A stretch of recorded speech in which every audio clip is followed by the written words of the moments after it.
Chapitre 1. Les failles d'une vie parfaite. Jake Mansfield se tenait dans son atelier, nettoyant méthodiquement son Colt 45, une habitude tenace héritée de 15 ans de service militaire. À 42 ans, il affichait la posture disciplinée d'un homme ayant combattu dans 3 pays différents sous le commandement de Vernon Forbes, son ancien responsable des opérations secrètes. Les cicatrices sur ses phalanges racontaient des histoires qu'il ne partagerait jamais avec sa femme, Paige, ni avec leur fils de 19 ans, Carol. Après sa démobilisation 2 ans plus tôt, Jake s'était construit ce qui semblait être la vie civile idéale. Son cabinet de conseil en sécurité privée prospérait, fournissant des services à des clients fortunés qui appréciaient la discrétion. Paige gérait leurs finances avec une précision mathématique. Son expérience en comptabilité leur était précieuse. Carol était en 2e année d'ingénierie à l'université d'État. Tout ce que Jake avait espéré pour son fils. Mais les vies parfaites, Jake le savait par expérience, étaient souvent les plus fragiles. La première faille apparut un mardi soir, lorsque Jake rentra tôt d'une réunion client à Atlanta. Il avait conduit toute la nuit, impatient de surprendre Paige pour leur 20e anniversaire de mariage. La maison était plongée dans l'obscurité, à l'exception d'une lumière dans leur chambre. Jake sourit, pensant qu'elle s'était couchée tôt, l'attendant peut-être. Il monta l'escalier en silence, préparant sa surprise en entendant des voix. Basse, intime, familière. La main de Jake se posa instinctivement là où reposait habituellement son arme de poing, mais il était en civil. Au lieu de cela, il se colla contre le mur du couloir, utilisant des techniques qu'il avait maintenues en vie en territoire hostile. Je ne peux pas continuer comme ça, Vernon. La voix de Paige avait un ton désespéré que Jake n'avait jamais entendu auparavant. Jake commence à se méfier. La semaine dernière, il vous a demandé pourquoi vous appeliez autant. Vernon Forbes. Le sang de Jake se glaça. Son ancien maître, l'homme qu'il avait recruté à 18 ans, qu'il avait envoyé sur des missions qui n'ont officiellement jamais eu lieu. Vernon avait assisté à leur mariage, avait fait rebondir Carol sur ses genoux quand il était tout petit. Paige, ma belle, ça fait 20 ans qu'on attend ça. La voix grave de Vernon fit serrer la mâchoire de Jake. J'ai monté ce cabinet de conseil pour lui. Je lui ai donné ses clients. Tout a mené à ce moment. L'assurance vie à elle seule nous assurera la vie. Mais Carol, et lui? Ce gamin n'a rien à voir avec Jake. Faible, mou.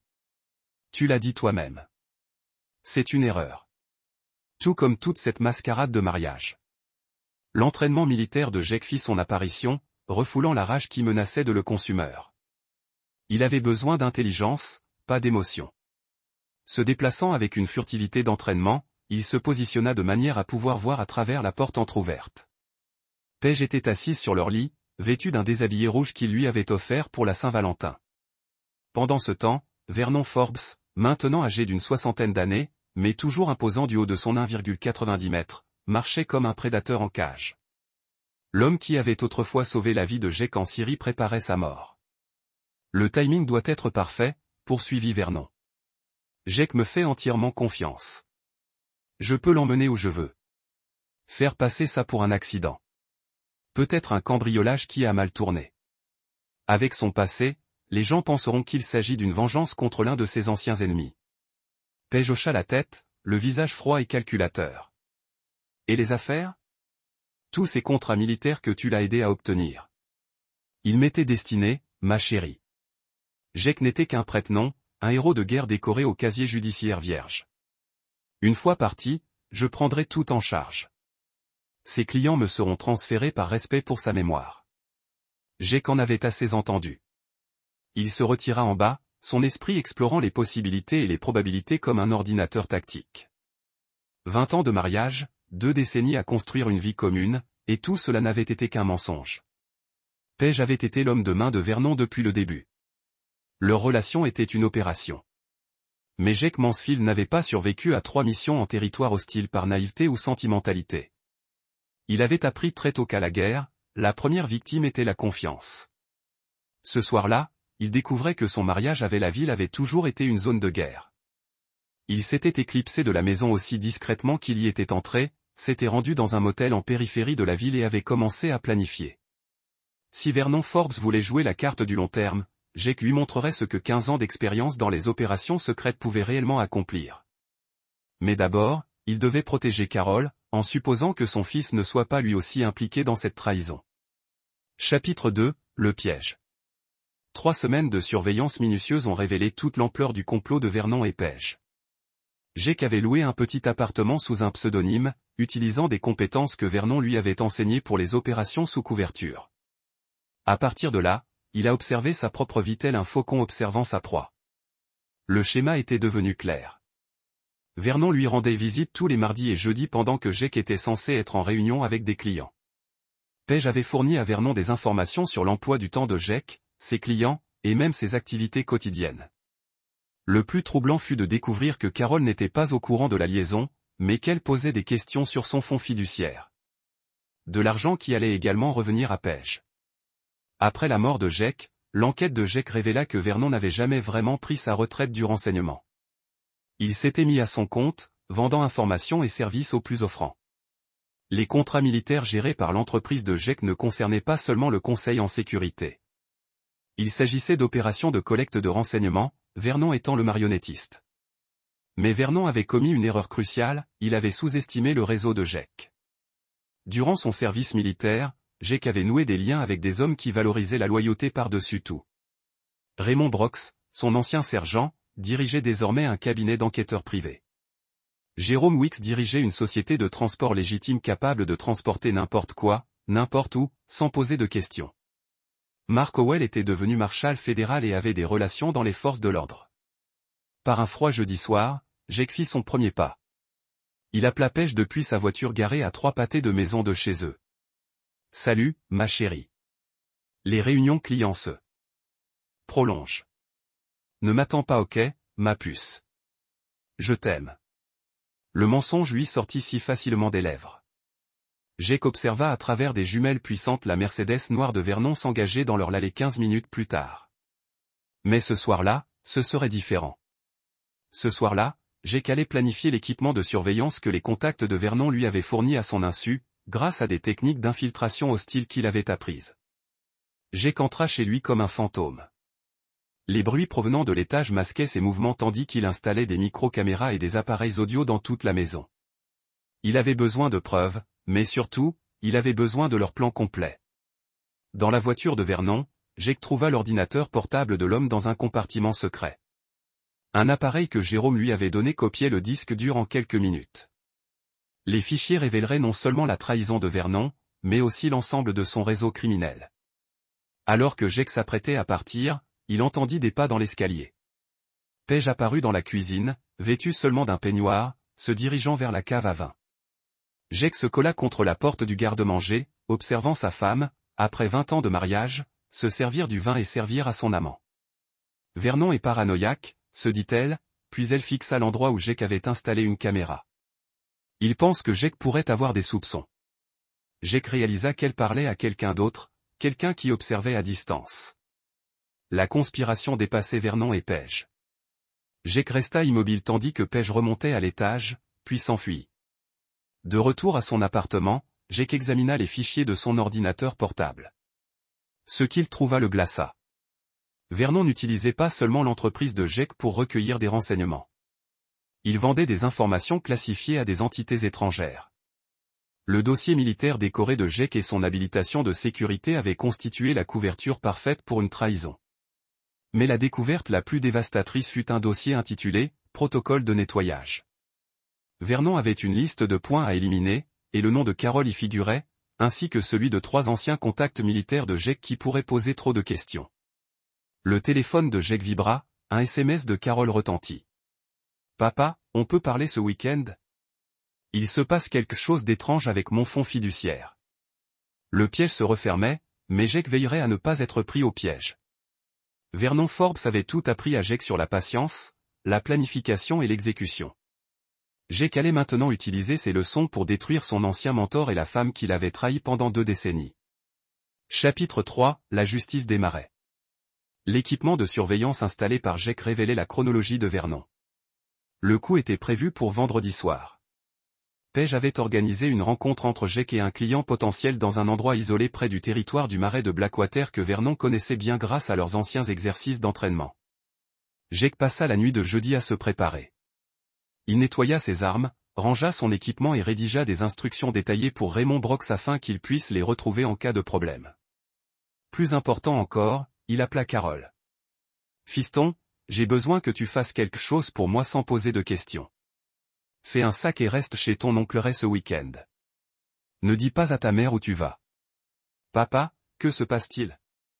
Maman se comporte bizarrement ces derniers temps. » Et Carole, la voix de Jake portait l'autorité qui avait commandé les hommes au combat. « Fais ce que je te dis. Des vies en dépendent. » Vendredi soir arriva avec une humidité inhabituelle.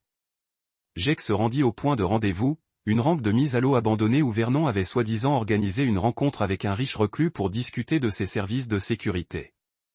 L'isolement était parfait pour Vernon, pas de témoins, pas de caméras de surveillance, et des eaux infestées d'alligators pour éliminer les preuves. Jake arriva tôt, se positionnant avec une vue dégagée et plusieurs issues de secours. Lorsque la Mercedes de Vernon apparut, suivie d'un SUV inconnu, Jake comprit que les choses sérieuses commençaient. Vernon sortit de sa voiture, vêtu d'un équipement tactique et muni d'un fusil que Jake reconnut, le même modèle qu'ils avaient utilisé lors d'opérations secrètes. Du SUV sortirent deux hommes que Jake ne reconnut pas, tous deux armés et se déplaçant avec une précision militaire. « Jake » cria Vernon d'une voix faussement chaleureuse. « Content de te voir, mon pote. Le client a quelques minutes de retard.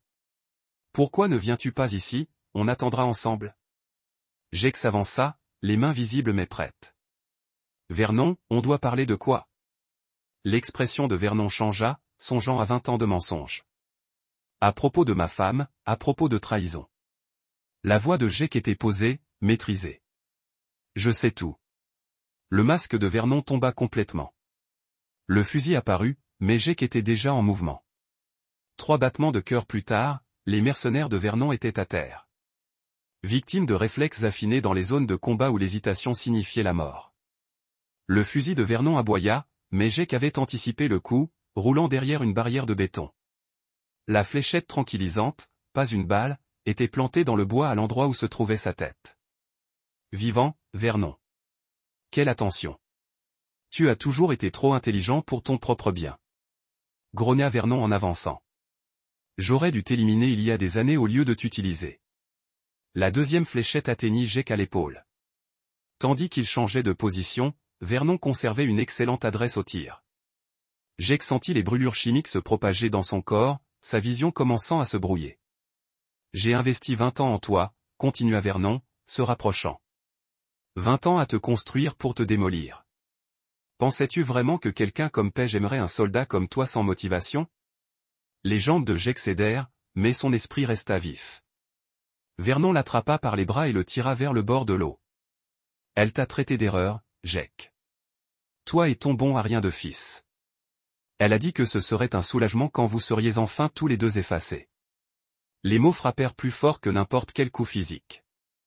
À travers son brouillard drogué, Jake entendit la sonnerie du téléphone de Vernon. C'est fait, mon cœur, répondit Vernon. Les Gators l'achèveront. Pas de corps, pas d'affaires. La voix de Page résonna clairement dans le haut-parleur. Et son fils inutile?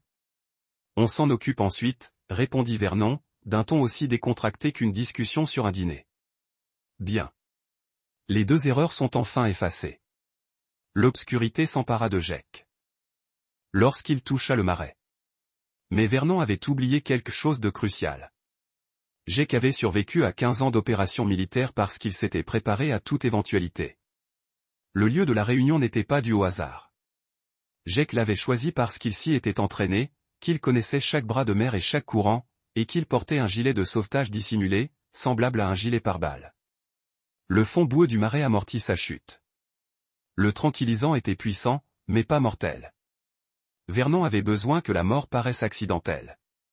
Alors qu'il perdait conscience, le corps de Jake suivit le courant vers une petite île qu'il avait mémorisée grâce à des cartes topographiques. Quelques heures plus tard, Jake se réveilla au son des alligators qui avançaient dans les eaux voisines. Son entraînement militaire fit son effet, surpassant les effets de la drogue par sa seule volonté. Il était vivant, et Vernon le croyait mort. L'avantage tactique parfait. Jake commença à ramper dans la boue vert des terrains plus élevés. Chaque mouvement était calculé pour éviter d'être détecté. 24 heures plus tôt, il était un homme avec une famille et une entreprise. Il était désormais ce qu'il avait toujours été sous sa façade civile. Une arme pointée sur ses ennemis. Vernon Forbes et Paige Mansfield ignoraient ce qu'ils avaient déclenché dans les profondeurs du marais de Blackwater. Chapitre 4.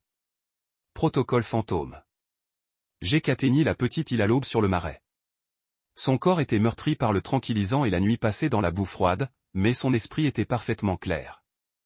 Il avait survécu à des conditions pires en Afghanistan, et c'était désormais son territoire. Il s'était entraîné ici avec l'unité de Vernon 15 ans plus tôt. L'île abritait une vieille cabane de chasse, abandonnée mais solidement construite.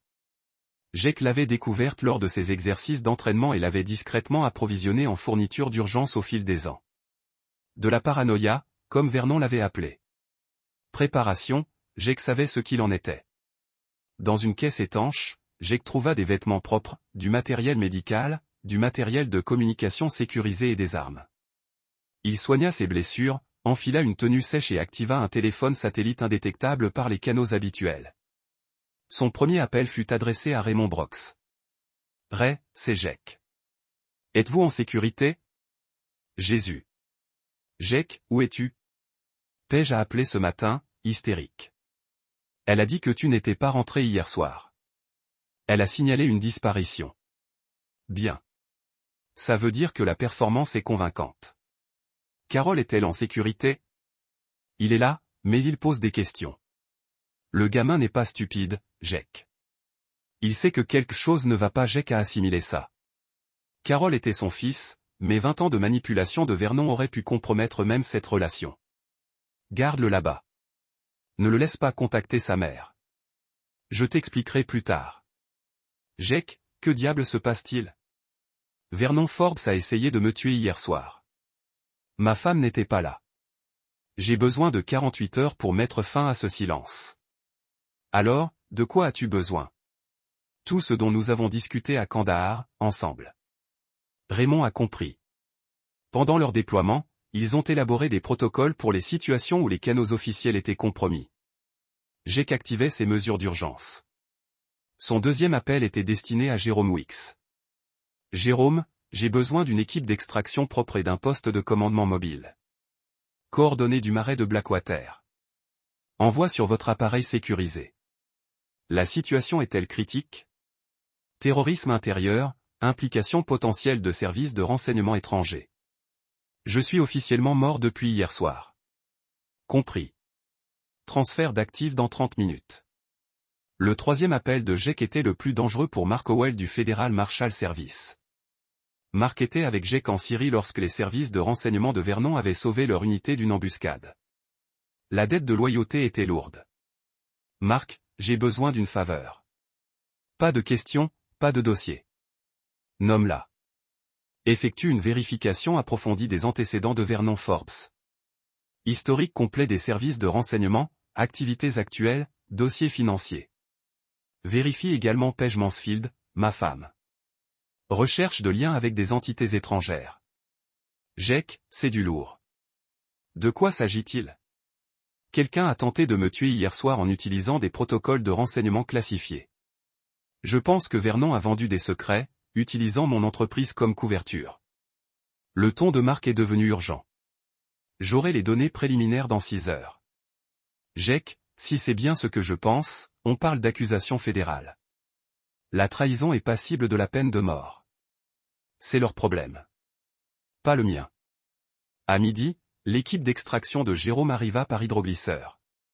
3 hommes que Jake ne reconnut pas, mais qui se déplaçaient avec la précision de vétérans des opérations spéciales. Ils établirent un poste de commandement mobile sur l'île. Tandis que Jake examinait les renseignements recueillis par son réseau, le tableau qui en ressortait était accablant.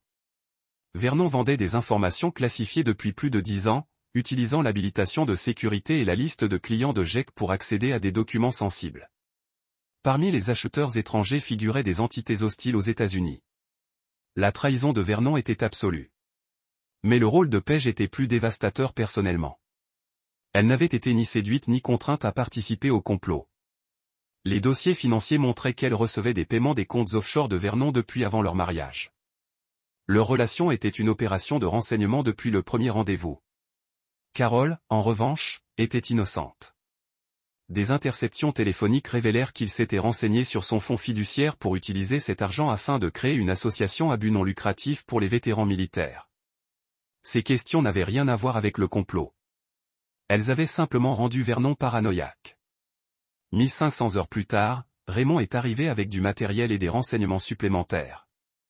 Jake, il y a autre chose. Paige a signalé la disparition de son père, mais elle a aussi contacté un avocat au sujet de ton assurance vie. Elle avance vite. Prévu. Et Carole? Le gamin, effrayé, pose de bonnes questions. Il a trouvé quelque chose dans l'ordinateur de Paige. Des courriels entre elle et Vernon remontant à des années. Il ne comprend pas ce qu'il regarde, mais il sait que c'est faux. Jake a ressenti une vague de fierté. Carole avait finalement hérité de l'instinct de son père. Amenez-le ici demain. Il est temps qu'il apprenne la vérité sur sa mère. À la tombée de la nuit, Jake a étudié les comportements de Vernon grâce aux images de surveillance que son équipe avait recueillies. Vernon était confiant, même négligent. Il croyait Jake mort et Paige jouer parfaitement la veuve endeuillée. Ils étaient sur le point d'apprendre que la spécialité de Jake Mansfield n'avait jamais été de mourir discrètement. C'était de faire disparaître les autres. Chapitre 5. Le choix du fils. Carole Mansfield est arrivée à la cachette de l'île samedi matin. Le visage pâle de confusion et de peur. À 19 ans, il avait la taille et les larges épaules de son père, mais n'avait pas encore développé le caractère endurci de Jake. Raymond l'avait briefé de manière minimale pendant le trajet en bateau, juste assez pour le préparer au choc de la rencontre avec son père, supposé mort. Papa. La voix de Carole se brisa comme celle d'un enfant. Que se passe-t-il? Maman pense que tu es mort. Elle pleure sans arrêt, préparant les funérailles. Jake observa attentivement son fils, guettant les signes d'une tromperie. Ce qu'il vit fut un véritable choc, un soulagement et une colère. Les réactions d'un innocent pris dans un tissu de mensonges. Assieds-toi, fiston. Ce que je vais te dire va bouleverser tout ce que tu penses savoir sur notre famille. Au cours de l'heure qui suivit, Jake exposa méthodiquement les preuves, les conversations enregistrées entre Vernon et Paige, les relevés financiers attestant de décennies de paiement, les documents classifiés prouvant la trahison de Vernon. Il vit le visage de Carole alterner entre l'incrédulité, l'horreur, et enfin une fureur froide qui rappela à Jake lui-même. Elle a menti. Toute ma vie. Les mains de Carole tremblaient tandis qu'il examinait les preuves. Tout, notre famille, ton mariage, même mon fonds d'études. Ce fonds est légitime. Il provenait de ma solde militaire et des bénéfices de mon entreprise. Mais oui, tout le reste faisait partie de leur opération. Carole resta silencieuse pendant de longues minutes, réfléchissant. Lorsqu'il releva les yeux, Jake vit quelque chose de nouveau dans le regard de son fils. Le même pragmatisme implacable qui avait permis à Jake de survivre dans les zones de guerre. Que allez-vous leur faire? Que faut-il faire? Mais d'abord, je dois savoir où vous en êtes. Vernon et Paige prévoient de vous tuer ensuite. Vous êtes un élément négligent dans leur opération.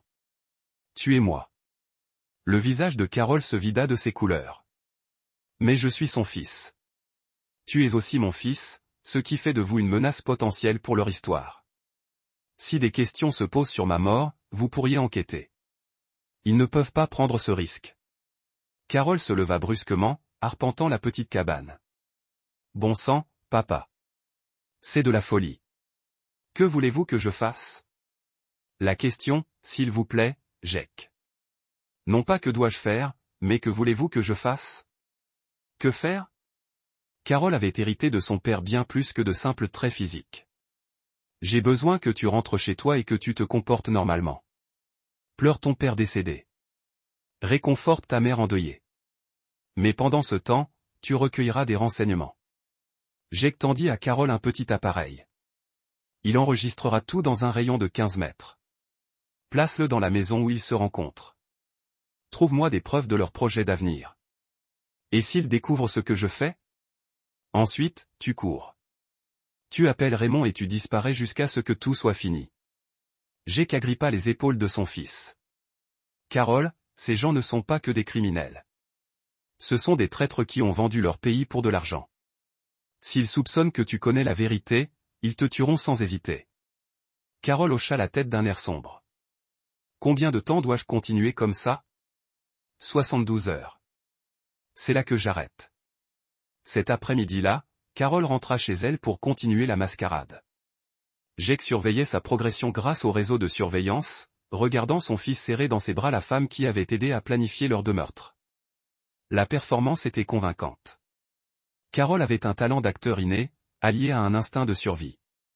Pendant ce temps, l'équipe de Jake élargissait ses recherches de renseignements. Mark Howell avait découvert le réseau complet de Vernon, ses planques, ses protocoles de communication, ses comptes financiers, surtout, sa liste de clients. Vernon ne se contentait pas de vendre des secrets américains. Il coordonnait ses opérations avec des agents ennemis contre les intérêts américains. Cela va bien au-delà d'une vengeance personnelle, a averti Mark lors d'un appel sécurisé. Vernon a commis des actes commettre des actes commettre des actes commettre des actes. Des gens bien sont morts à cause des renseignements qu'il a vendus. Alors, nous rendons service au pays, a répondu Jake froidement. Dimanche soir, Jake avait trouvé la percée dont il avait besoin.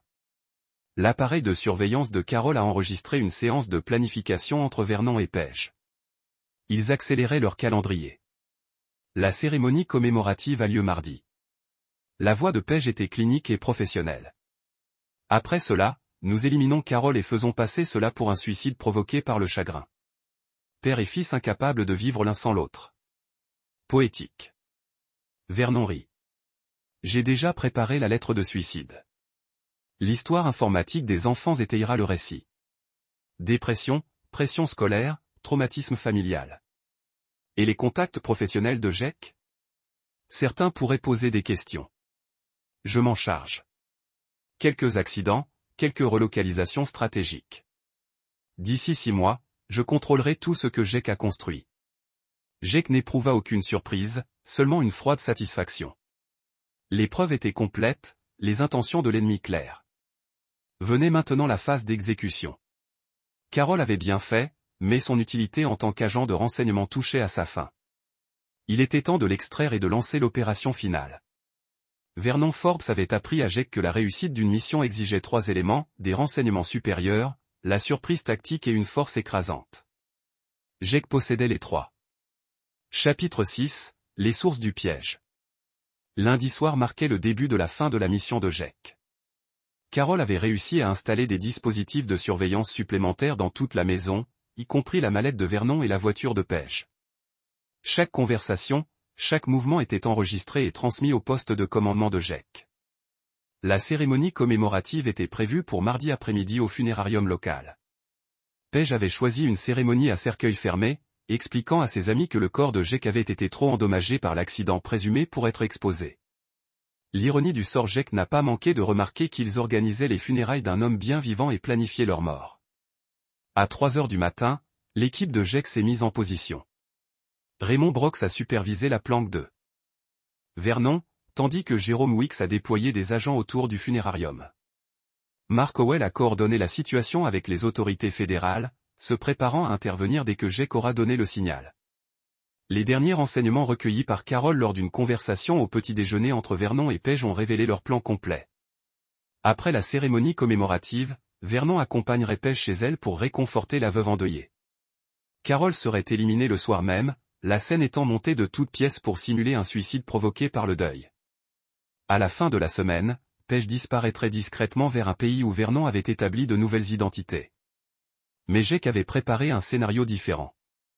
À 8 heures, Carole est partie pour son prétendu dernier jour de cours, se dirigeant en réalité vers la planque de Raymond. À 10 heures, Paige s'est rendue au funérarium pour les derniers préparatifs, ignorant que l'équipe de Jérôme la traquait à la trace. À 11 heures, Vernon retrouva ses derniers contacts, passant sans le savoir devant les équipes de surveillance de Jake. La première phase commença à midi. Mark Howell exécuta simultanément des mandats fédéraux contre les planques connues de Vernon, répartis dans 3 États. Les perquisitions furent coordonnées pour débuter exactement au moment de la cérémonie commémorative, permettant à Vernon de se concentrer sur son rôle d'ami de la famille en deuil. Jake observait à la jumelle les personnes en deuil rassemblées au funérarium. Nombre d'entre elles étaient de véritables amis et collègues, convaincus d'honorer un héros disparu. D'autres étaient des associés de Vernon venus pour préserver leur couverture. Paige joua son rôle à la perfection. La veuve dévastée, soutenue par la présence puissante de Vernon à ses côtés. À 13h30, Alors que la cérémonie atteignait son paroxysme émotionnel, Jake fit son entrée. Il franchit la porte d'entrée du funérarium, vêtu de son uniforme militaire. Tous les éléments métalliques et les décorations étaient parfaitement positionnés. Le choc parcourut l'assistance comme une onde de choc. Les conversations s'interrompirent au milieu d'une phrase. Plusieurs femmes poussèrent des exclamations audibles. Le visage de Paige devint blême. Os. La main de Vernon se dirigea instinctivement vers son arme dissimulée avant de se rattraper. Désolé pour le retard, annonça Jake à la salle stupéfaite. Il avait d'abord dû ramper hors d'un marais. Le chaos qui suivit correspondait exactement à ce que Jake avait prévu. Les personnes en deuil s'enfuirent, confuses. Paige s'effondra sur une chaise, en hyperventilation. Vernon garda son sang-froid, mais Jake voyait les calculs se dérouler dans ses yeux.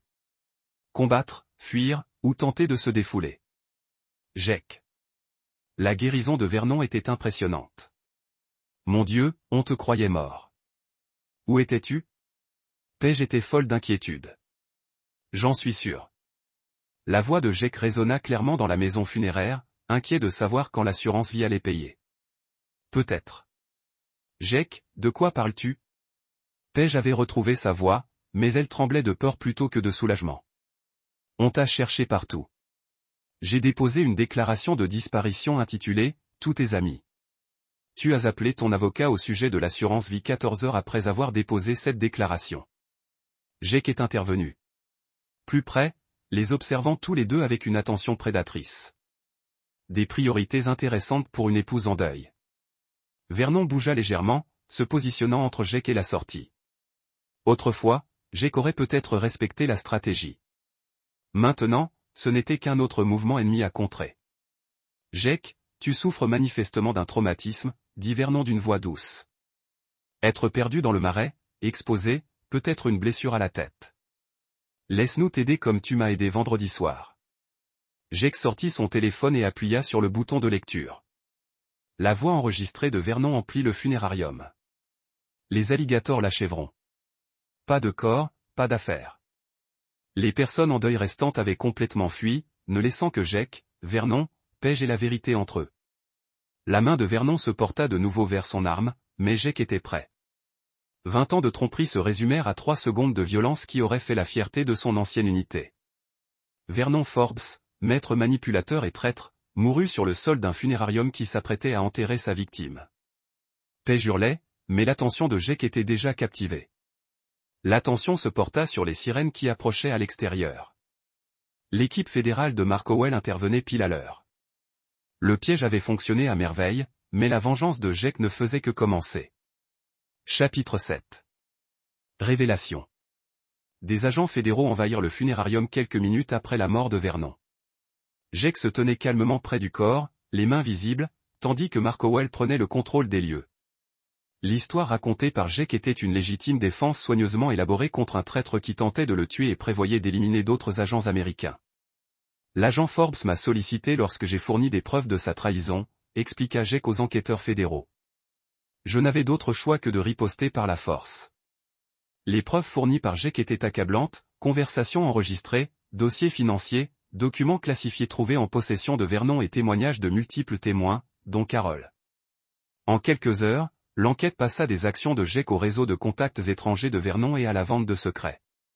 Paige tenta de prétendre l'ignorance, affirmant avoir été manipulée et contrainte par Vernon, mais les enregistrements de surveillance de Jake dressèrent un tableau différent. Sa participation enthousiaste à la planification des 2 meurtres, ses allusions désinvoltes à Jake et Carol, et 20 ans de relevés financiers attestant de paiements effectués sur les comptes de Vernon, anéantirent toute sympathie qu'elle aurait pu mériter. Le soir même, les procureurs fédéraux disposaient de suffisamment de preuves pour inculper Paige de complot en vue de commettre un meurtre, de complicité de trahison et d'une douzaine d'autres crimes. La peine de mort était déjà envisagée pour son rôle dans les ventes de renseignements de Vernon. Mais Jake n'en avait pas fini. Ce soir-là, libéré sous sa propre responsabilité en attendant la fin de l'enquête fédérale, Jake rendit visite à Paige en détention fédérale. La salle de réunion était surveillée, mais Jake avait demandé la réunion sous le couvert du secret professionnel, une formalité qui garantirait un peu d'intimité. Paige paraissait à garde, son apparence soigneusement entretenue étant ruinée par 18 heures de détention fédérale. Lorsque Jake entra, elle parut soulagée. Jake, Dieu merci. Je sais à quoi ça ressemble, mais je peux tout expliquer. Vernon m'a menacé. A dit qu'il tuerait Carol si je ne coopérerais pas. Je protégeais notre fils.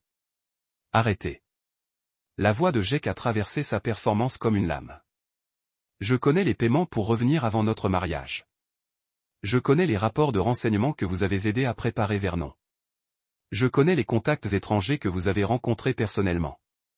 Le visage de Paige s'effondrait en réalisant la profondeur des connaissances de Jake. 20 ans, Jake a continué tranquillement. 20 ans de mensonges, de manipulation et de trahison. Vous avez eu des relations sexuelles avec moi pendant la planification de mon meurtre. Vous avez appelé mon fils une erreur qui devait être effacée. Jake, s'il vous plaît. J'aurais pu vous tuer au salon funéraire. Aurait été justifié après ce que vous et Vernon ont fait, mais cela aurait été trop rapide, trop propre. Paige leva brusquement, entendant enfin la véritable menace dans sa voix. Vous allez passer le reste de votre vie en prison fédérale. Sécurité maximale, isolement solitaire pour votre propre protection. Parce que même les criminels endurcis détestent les traîtres. Chaque jour, vous vous souviendrez que l'homme que vous avez trahi est libre pendant que vous pourrez dans une cage. Et Carol ?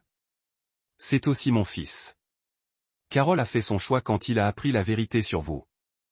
Il visitera votre tombe après votre mort en prison juste pour vous assurer que vous êtes vraiment parti. Jake se leva pour partir, puis se retourna. Vernon pensait qu'il était si intelligent, utilisant une manipulation psychologique pour contrôler les gens. Mais il a raté quelque chose d'important. Certains hommes ne peuvent pas être brisés, seulement pliés. Et quand ils reviennent, ils détruisent tout sur leur chemin. Les accusations fédérales contre Paige ont procédé rapidement. Ses avocats ont essayé chaque défense, coercition, incompétence mentale, folie temporaire, mais les preuves étaient trop complètes. Les enregistrements, les dossiers financiers de Jake et le témoignage de Carol ont peint une image d'un conspirateur volontaire qui avait participé avec enthousiasme à des complots de trahison et de meurtre. Le procès est devenu une sensation nationale. Un héros de guerre décoré trahi par sa femme et son gestionnaire, sauvé uniquement par la formation militaire et la pensée tactique. Jake a témoigné avec une précision calme, ne montrant jamais d'émotion alors qu'il détaillait 20 ans de tromperie. Carol a également pris position, décrivant comment sa mère avait planifié son meurtre avec la même indifférence décontractée qu'elle avait montrée à la mort de son père. Son témoignage était dévastateur, livré avec le même contrôle du froid que Jake avait montré. Lorsque le verdict est tombé, coupable de toutes les accusations. Paige a crié à Jake à travers la salle d'audience. Vous pensez que vous avez gagné ? Vous pensez que c'est fini ? Je vais faire appel. Je vais combattre ça. Non, Jake a répondu tranquillement. C'est fini. Tu es fini. Mais alors que les beffs mettaient Paige, l'expression de Jake est restée difficile. Vernon était mort. Paige a été condamné, mais les extrémités lâches sont restées. Le réseau de Vernon comprenait d'autres agents, d'autres traîtres qui pourraient se venger de l'homme qui les avait exposés. Jake Mansfield avait survécu à une guerre. Maintenant, il se préparait pour un autre. Chapitre 8. Maison de nettoyage.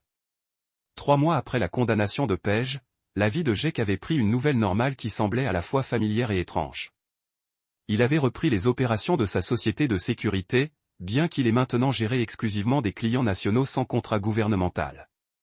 L'enquête fédérale lui avait effacé tout acte répréhensible dans la mort de Vernon, jugeant sa légitime défense justifiable lors d'un incident de sécurité nationale. Carol était retournée à l'université, mais a changé sa majeure en justice pénale. Il a rendu visite à sa mère exactement une fois dans la prison fédérale, une conversation de 15 minutes qui s'est terminée par lui disant de ne plus jamais le contacter. Le jeune homme que Jake avait élevé avait disparu, remplacé par quelqu'un plus dur, plus cynique, mais aussi plus capable. Elle a continué à insister sur le fait qu'elle a tout fait pour moi, a dit Carol à Jake après la visite de la prison. Vernon l'a convaincu que c'était le seul moyen de sécuriser mon avenir, comme je voudrais un avenir construit sur le cadavre de mon père. Jake était de la fierté mélangée avec du regret. Carol avait été forcée de grandir rapidement, mais il avait grandi fort. Cependant, l'achèvement de l'enquête de trahison de Vernon avait révélé des renseignements inquiétants. Les contacts étrangers de Vernon ne se sont pas contentés de radier leur investissement en tant que perte. Les communications interceptées ont suggéré qu'ils pourraient tenter d'éliminer Jake comme une vengeance pour avoir exposé leur réseau. Un mercredi soir fin octobre, ces menaces se sont matérialisées. Jake examinait les rapports de sécurité dans son bureau à domicile lorsque ses alarmes de périmètre se sont activées. 3 véhicules se déplaçant en formation tactique, approchant de différentes directions. Tueurs professionnels, pas criminels aléatoires. La maison de Jake avait été largement modifiée depuis son retour d'entre les morts. Des caméras cachées, des murs renforcés, des caches d'armes dissimulées et des routes d'évasion de Vernon n'avaient jamais connu. Le bâtiment était une forteresse déguisée en maison de banlieue. L'équipe d'assaut était bonne. Les forces spéciales étrangères, probablement le Russe ou l'Europe de l'Est en fonction de leur équipement et de leur tactique. Ils avaient clairement étudié les antécédents de Jake, apportant des accusations en forme pour violer ses portes renforcées et l'imagerie thermique pour suivre son mouvement. Mais ils avaient fait la même erreur que Vernon avait fait. Ils ont sous-estimé leur cible. Jake a déclenché une alarme silencieuse qui amènerait Raymond Brox et Jerome Weeks. Puis a activé des systèmes défensifs qui ont transformé sa maison en champ de bataille. Les lumières automatisées en aveuglent l'imagerie thermique tout en enregistrant des coups de feu des haut-parleurs dissimulés ont créé de fausses cibles dans toute la maison. Le premier intrus à travers la porte d'entrée est entré dans une mine de Claymore que Jake avait positionnée en fonction des modèles de violation qu'il a mémorisés dans la formation des forces spéciales. L'explosion a éliminé 2 attaquants et a blessé un 3e. Les 4 hommes restants se sont répandus dans la maison, communiquant en russe à travers des radios cryptées. Jake s'est déplacé à travers des passages qu'il ne pouvait pas voir, frappant des angles inattendus avec des armes qu'il ne pouvait pas s'attendre. Au moment où la sauvegarde de Raymond est arrivée 20 minutes plus tard, la menace a été neutralisée. 6 agents étrangers ont été morts dans toute la maison de Jake. Leur mission un échec complet. Mais le message était clair. La mort de Vernon n'avait pas mis fin à la guerre, ne faisait que l'escalader. L'enquête fédérale de Mark Howell sur l'attaque a révélé la portée de la trahison de Vernon.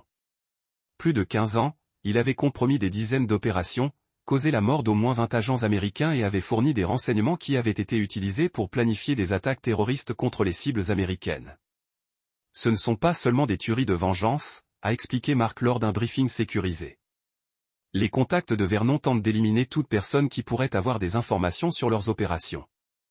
Vous n'êtes pas la seule cible. Les 3 contacts militaires survivants de Jake, Raymond, Jérôme et d'autres de leur unité, étaient également menacés. Les services de renseignement étrangers que Vernon avait servis conduisaient ce qui équivalait à une guerre fantôme contre les hommes qui avaient exposé leur réseau. Que recommandez-vous ? Demanda Jake. La protection fédérale, la réinstallation, les nouvelles identités.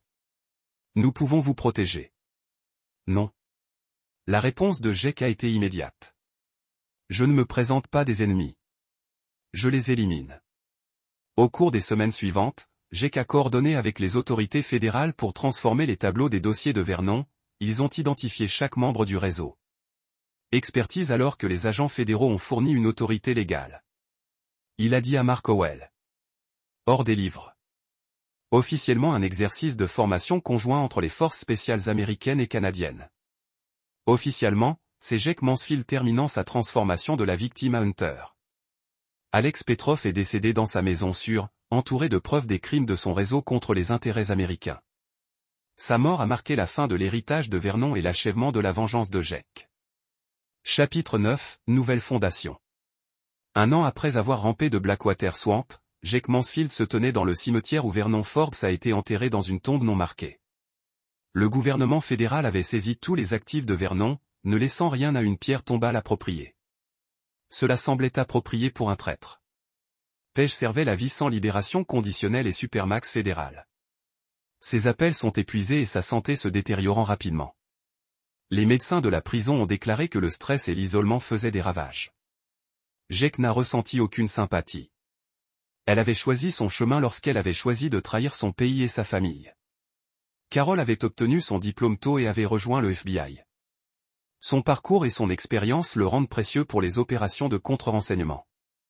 Il avait pris le nom de jeune fille de sa mère.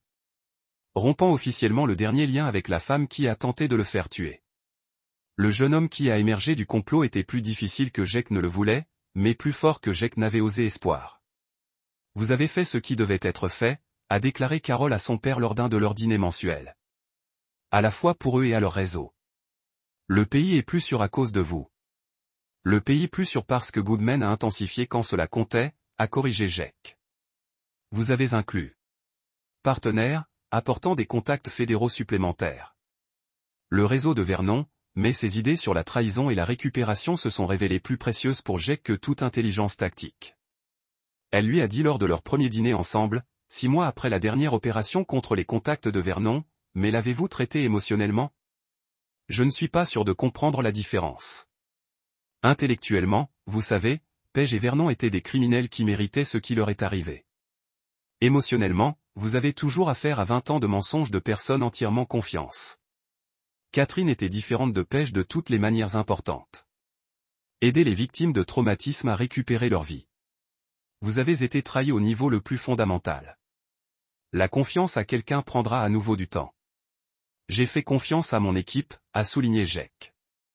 Raymond, Jérôme, Marc, ils ne m'ont jamais laissé tomber. Page n'a jamais eu.